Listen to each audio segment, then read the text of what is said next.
कहां रह रहे हैं वो लोग जिन लोगों ने अपने घर केवल इसलिए छोड़े क्योंकि उन्होंने आतंकवादियों से लोहा लेने की ठान ली। अगर किराए पर तो वो आदमी रहेगा ना जो आदमी पैसे वाला है। ये गरीब लोग हैं, ये किराया कहाँ से देंगे। ये एक कमरा है और ये कमरा इतना है कि इस कमरे में सुकून के साथ सिर्फ एक आदमी रह सकता है और अगर आप थोड़ा सा और पुश करें तो दो लोग इस कमरे में रह सकते हैं। इस दूसरे कमरे में ये लगा हुआ बेड और ये एक और बेड जो साथ में लगा हुआ है, आपको खुद समझ आ रहा होगा कि कितना बड़ा परिवार है जो सिर्फ इन दो कमरों में रह रहा है।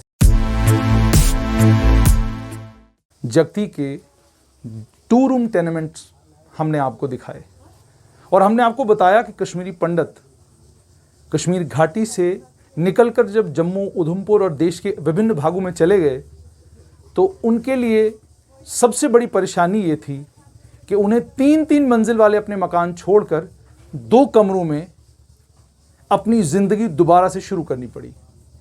यही कुछ राजौरी पुंछ, डोडा बदरवा किश्तवाड़, रियासी और जम्मू संभाग के अलग अलग डिस्ट्रिक्टों में जिन जिन लोगों को आतंकवादियों ने टारगेट किया या जो लोग आतंकवाद के कारण अपने घर परिवार, अपना मकान, अपनी प्रॉपर्टी सब कुछ छोड़कर वहाँ से माइग्रेट होने पर मजबूर हुए, जो कुछ परेशानियाँ उनको देखनी पड़ी, उसके बाद वो कहाँ रह रहे हैं आज वो बताते हैं आपको।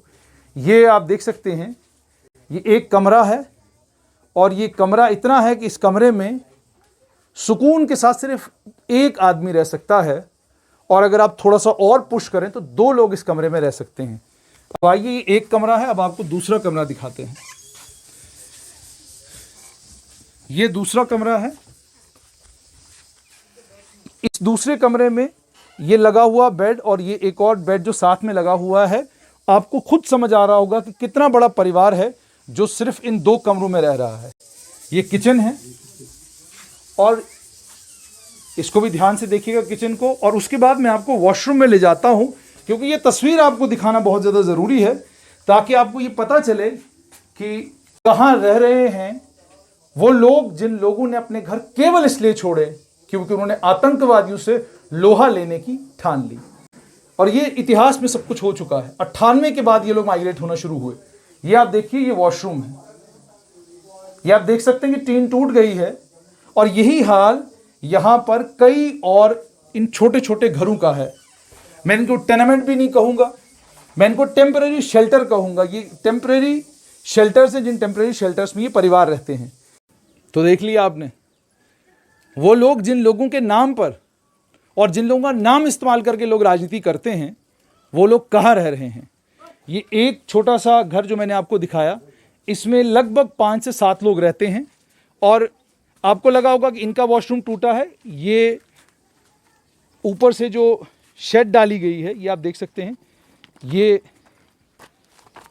सीमेंटेड, ये ऊपर से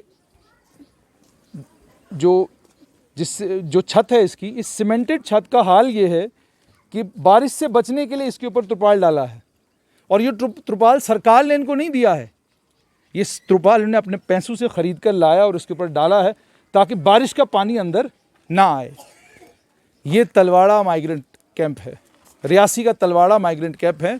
उन्हीं लोगों का कैंप है जिन्हें सिर्फ इसलिए अपना घर छोड़ना पड़ा क्योंकि इन्होंने देश के लिए खड़ा होना ठीक समझा, इन्होंने आतंकवाद के खिलाफ लड़ाई लड़ना ठीक समझा।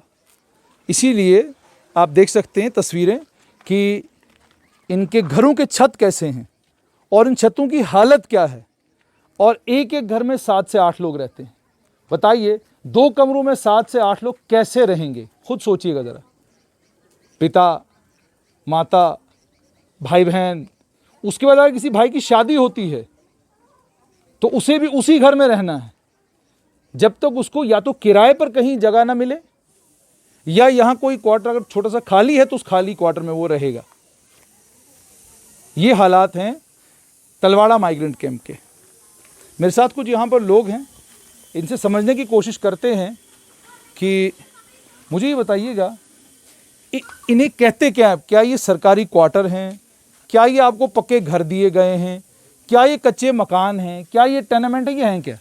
ये कॉलोनी थी सलाल प्रोजेक्ट की, वो डैमेज करके यहाँ से गए हैं। और डैमेज कॉलोनी जो है उनका यहाँ कोई लेना देना नहीं है। यहाँ जो ये एडमिनिस्ट्रेशन ने हमको कुछ दिनों के लिए बैठाया था कि 5 या 7 महीने तक आपको यहाँ रहना पड़ेगा और हम आपके रहने की जो है ढंग से व्यवस्था करेंगे। लेकिन यहाँ हमें 24 साल हो चुके हैं, ये तिरपाल डाल डाल के कुछ जो इससे भी ज़्यादा खिस्ता हालत में हम ये पूरा क्वार्टर दिखाएंगे, जिन क्वार्टर में 6-6, 7-7 से नहीं 10-10, 11-11 लोगों वाले क्वार्टर भी है यहाँ। और उन्होंने कुछ अपने तरीके से भी बनाए हैं रहने के लिए। बताइएगा, ये जो एक क्वार्टर है छोटा सा, इस एक क्वार्टर में कितने परिवार के लोग, मैक्सिमम कितने परिवार के लोग किसी एक घर में, मतलब आप बता सकते हैं कि कितने रहते हैं यहाँ? 3, जैसे बाप और उसका बेटा है वो भी शादीशुदा है, बाप ने भी उससे दूसरा बेटा होगा उसका, वो भी शादीशुदा है। क्योंकि ये यानी आप ये कह रहे हैं कि एक परिवार में अगर 3 बेटे हैं, तीनों की शादी हुई है, वो भी एक ही घर में रह रहे हैं? एक ही घर में रह रहा है, एक ही घर में रह रहा है। उसके वालिद साहब के बच्चे, मतलब वो और उनकी जो आगे बहू आई है जहाँ उसका लड़का है, वो एक ही कमरे में रह रहे हैं इसी तरीके से। या फिर मजबूर होकर कहीं किराए पे रहना पड़ता होगा? किराए पे यहाँ हम कहाँ किराया ले पाएंगे, क्योंकि पीछे मान लीजिए यहाँ पर अगर वो नहीं रहना चाहते हैं, वो जाकर रियासी में किराए पर रहेंगे? नहीं, किराए पर कैसे रहेंगे हम? ये अगर किराए पर तो वो आदमी रहेगा ना जो आदमी पैसे वाला है। ये गरीब लोग हैं, ये किराया कहाँ से देंगे? तो उसे मजबूरी से हमें ऐसा किया हुआ है कि अगर ये एक क्वार्टर है, इसके आगे भी कई लोगों ने बनाए हुए हैं छोटे छोटे कमरे जिसमें वो रह रहे हैं। तो यहाँ बनाने की भी इजाज़त नहीं है कि ये जो जगह है ये सलाल प्रोजेक्ट की है। अच्छा। तो बनाने भी यहाँ अपने हाथों से भी नहीं बनाने देते हैं। यानी ये जो बना हुआ है इसी में आपको रहना है? जो बना हुआ है इसी में रहना है। यहाँ एक आया था महकमा पीछे, उन्होंने इस कॉलोनी की नाप तोल की थी कि आपको, दिनेश्वर शर्मा साहब आए थे, वो वार्ताकार थे, दिल्ली से आए थे। उन्होंने बोला कि यहाँ भैंसें भी नहीं रह सकती हैं, तो ये बंदे कैसे रहते हैं? यहाँ रियासी में DC रामास्वामी थे, उन्होंने इस कॉलोनी की फिर नाप तोल करवाया, नाप तोल करवा के कि आपको ये इस कॉलोनी को हम बना करके आपको देंगे, लेकिन वैसे भी नहीं हुआ। तो ये लोग जो है हमारी ज़िंदगी जो है इन्हीं छोटे छोटे क्वार्टरों में रहने पर मजबूर हैं। तो आप साफ तौर पर आपने सुन लिया ना कि सरकारें जो कहती हैं, सरकारें जो करती हैं, उसमें अंतर होता है। सरकारें कहती बहुत कुछ हैं और करती बहुत कम हैं।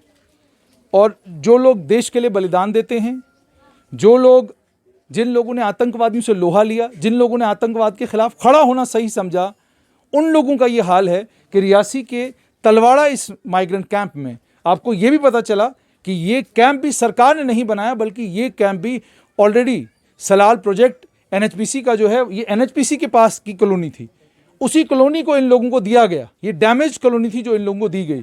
और अब एक इस क्वार्टर में 7-7, 8-8 लोग रह रहे हैं। इससे आप खुद अंदाज़ा लगा सकते हैं कि कहने वाले कहते बहुत कुछ हैं, लेकिन इन परेशान लोगों के लिए, इन दुखी लोगों के लिए सरकार अभी भी कर बहुत कम रही है। जितना करना चाहिए उतना इन लोगों के लिए हो नहीं रहा।